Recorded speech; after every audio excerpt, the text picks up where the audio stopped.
Well, hello, lovely humans. Today we are going to talk about what you're supposed to do after you get engaged. Other than freak out, obviously. If you are not standing out on a balcony screaming, "I'm engaged! I'm engaged!" you're doing it wrong. But honestly, once you get over your Monica Bing moment, reality hits you. You have a wedding to plan.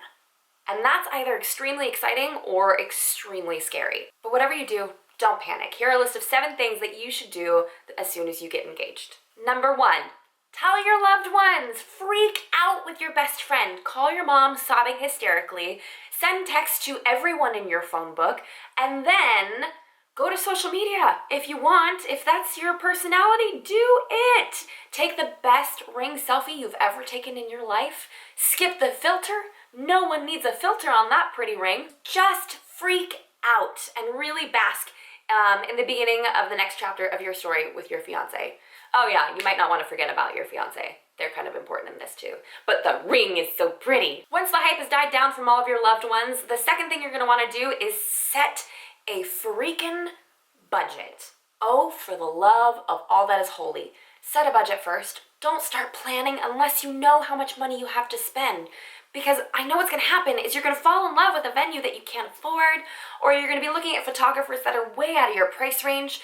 So sit down and have a practical, honest, heart-to-heart conversation with your fiance, with your parents, with his parents, with whomever may be, contributing to your wedding day, and come up with a real number that you have to work with. Daydreaming is dangerous without a budget.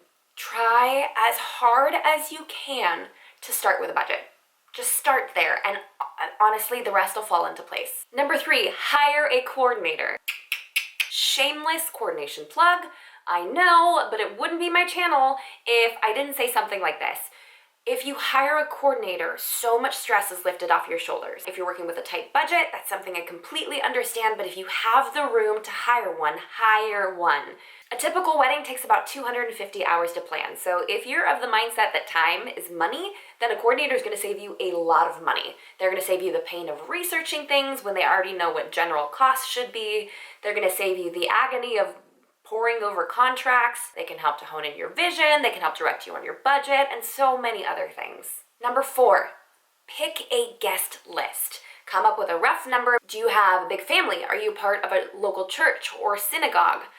Do you have a lot of college friends that you're definitely going to want to attend? All of those things are going to come into play when you are setting up a guest list. The next 3 are kind of interchangeable in order, and there's no hard and fast rule. It's kind of like the whole chicken or the egg thing. You can start working on one and then start working on another, or one may affect the other, but they're the next 3 things that you're going to want to focus on during your engagement. Number 5, pick a season. This one's pretty obvious. Winter, spring, summer, or fall. All you have to do is call. I'm awful. Think about it. Do you want a summer wedding where everyone is in light dresses and you can wear something strapless and you can feel the ocean breeze? Do you want something in the dead of winter and you want snow all around you? Or do you want fall? I don't know why I'm over-explaining this. You get what I mean. Pick a season. But I will say, come up with 3 dates that you'd be interested in getting married on. Unless there is one date that is super, super important to you, try to be a little bit more flexible. So if you want to get married in fall, come up with a date for September, and then maybe 2 dates for October. So you have some options when you're hunting around. Number 6, define your wedding style. Now, obviously this could be strongly influenced by the season that you pick. So if you want to have a spring wedding, that could affect your color palette. It could also affect if you are indoors or outdoors. It could affect the textures that you decide to use, the dress that you decide to wear, the centerpieces you decide to create. All of those things are affected by the wedding style. And the season. So those 2 kind of go hand in hand. Number 7, which again is interchangeable with the last 3, or last 2, is venue hunting. Venue hunting is something that you should do sooner rather than later because a lot of places get booked up 6, 12, 18 months in advance. Don't let that be too discouraging. But it is important to kind of jump on that because it'll save you a lot of heartache and a lot of time. You're going to want to find a venue that fits your budget, works well with your season. You're not going to want to be outdoors in the dead of winter. That will hold your ideal guest count and fits your wedding style.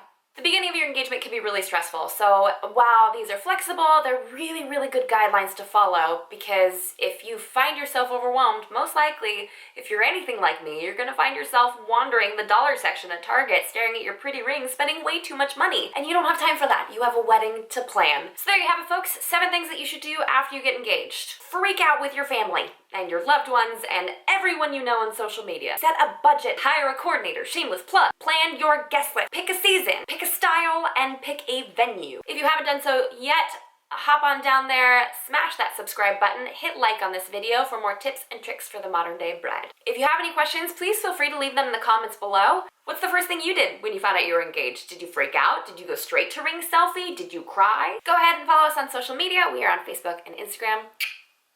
You know, somewhere right in here. And if you or someone you know is in the engagement process, wedding planning process, I'm so good with words today. Shoot me an email.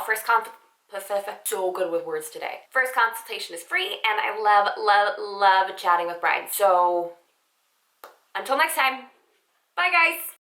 I wonder if Ariana Grande, like, her head hurts because I've had this in my hair for like 5 minutes and my scalp is screaming at me.